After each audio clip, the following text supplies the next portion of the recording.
వనపర్తి జిల్లా కొత్తకోట టౌన్ సెంటర్లో మున్సిపాలిటీ ఎన్నికల ప్రచారంలో భాగంగా కార్నర్ మీటింగ్లో పాల్గొన్న ఎంపీ శ్రీమతి డీకే అరుణ కొత్తకోట పట్టణ ప్రాంత ప్రజలు చైతన్యవంతులు. రాష్ట్రంలో ఏం జరుగుతుంది, ఎవరు మోసం చేస్తున్నారో మీకు తెలుసు.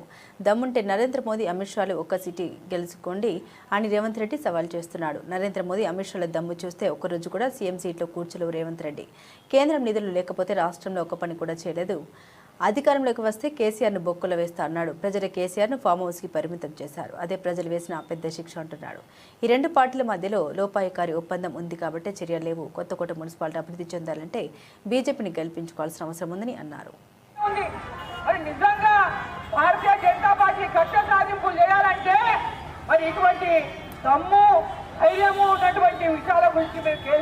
రేవంత్ రెడ్డి గారు మాట్లాడితే ఖబర్దార్ రేవంత్ రెడ్డి గారు నోరు జాగ్రత్త, నోరు జాగ్రత్త. మన స్థాయికి మించి దయచేసి మాట్లాడడం మానుకో. ఎందుకంటే ఎల్లప్పుడూ ఇంట్లో నడుస్తుంది అనుకుంటారు కొందరికి నోరు. రేవంత్ రెడ్డి గారు కేసీఆర్ ఆనాడు తిట్టినా కాబట్టి నేను ముఖ్యమంత్రి అయినా ప్రధానమంత్రిని తింటే నేను ఇంకా పెద్ద లీడర్ అయితే అనుకుంటున్నాడు. ప్రధానమంత్రికి ప్రపంచమంతా ఈరోజు నరేంద్ర మోదీ వారి వైపు చూస్తుంది. ఈరోజు ప్రపంచమంతా నరేంద్ర మోదీ గారి నాయకత్వం వైపు చూస్తుంది.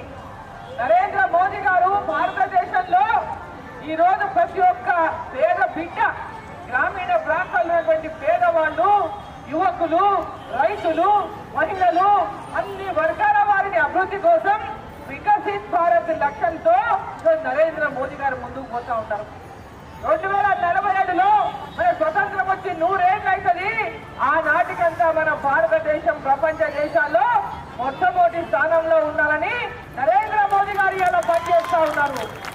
ఎలాంటి స్వార్థం లేకుండా ఇంత కేంద్ర ప్రభుత్వం 12 ఏళ్ల నుంచి మన పరిపాలన చేస్తున్నా ఒక చిన్న మరక లేకుండా, చిన్న మచ్చ లేకుండా, ఒక దమ్ముంటే నరేంద్ర మోదీ గారిని, అమిత్ షా గారిని తెలంగాణలో భారతీయ జనతా పార్టీ గెలిపియండి.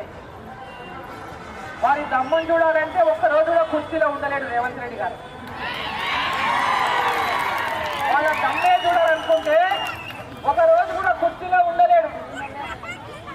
భారతీయ జనతా పార్టీ నరేంద్ర మోదీ గారి నాయకత్వంలో ఇక్కడ ఉన్నటువంటి ప్రభుత్వం, గతంలో టీఆర్ఎస్ ఉన్నా, ఈరోజు కాంగ్రెస్ ఉన్నా, పెద్ద ఎత్తున అభివృద్ధికి నిధులు ఇస్తూ ప్రతి గ్రామం అభివృద్ధి చెందాలి, ప్రతి పట్టణం అభివృద్ధి చెందాలని పెద్ద ఎత్తున నిధులు ఇస్తూ ఈ రాష్ట్రానికి ఈరోజు పెద్ద ఎత్తున అభివృద్ధి పనులు జరుగుతున్నాయి. అంటే గ్రామాలు కానీ, పట్టణాలు కానీ, రోడ్లు కానీ, మంచి నీళ్లు కానీ, డ్రైనేజీలు కానీ, సీసీ రోడ్లు కానీ, అదేవిధంగా రైల్వే లైన్లు కానీ, కొత్త రైళ్లు కానీ, రైల్వే స్టేషన్ల అభివృద్ధి కానీ, ఇలా నేషనల్ హైవేలు కానీ పెద్ద ఎత్తున ఈరోజు అభివృద్ధి జరుగుతుందంటే ప్రధానమంత్రి ఆవాస్ యోజన కింద పేదవాళ్ళకి ఇండ్లు కానీ ఈరోజు మీరు పేరు మార్చి ఇందిరమ్మ ఇల్లు పెట్టినంత మాత్రాన ఆ ఇండ్లు వీళ్ళు ఇచ్చేవి కావు. ప్రధానమంత్రి ఆవాస్ యోజన కింద నరేంద్ర మోదీ గారు ఇచ్చారు. చెప్పుకుంటూ పోతే కేంద్ర ప్రభుత్వం నిధులు లేకుంటే ఈరోజు ప్రభుత్వంలో ఒక్క పని కూడా జరిగేటటువంటి పరిస్థితి లేదు, ఒక అభివృద్ధి చేసేటటువంటి పరిస్థితి కూడా లేదు.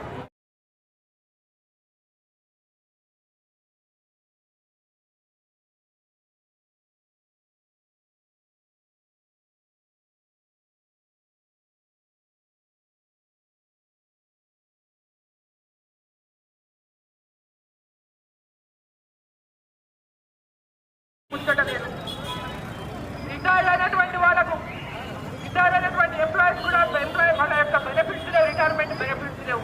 మరి ఉపాధ్యాయులు కానీ, ఎంప్లాయీస్ కానీ ప్రతి ఒక్కరు కూడా ఆలోచించాల్సినటువంటి అవసరం ఉన్నది రాష్ట్రంలో. ఈనాడు భారతదేశంలో కూడా నేను చెప్పాలి కొన్ని విషయాలు. రాష్ట్ర ప్రభుత్వం మిమ్మల్ని ఎంత మోసం చేసింది ప్రజల్ని, నరేంద్ర మోదీ ప్రభుత్వం ఏ విధంగా అభివృద్ధి చేస్తుందని చెప్పాల్సిన బాధ్యత కూడా మా పైన ఉన్నది. ఇవాళ రేవంత్ రెడ్డి గారు మాట్లాడుతున్నారు.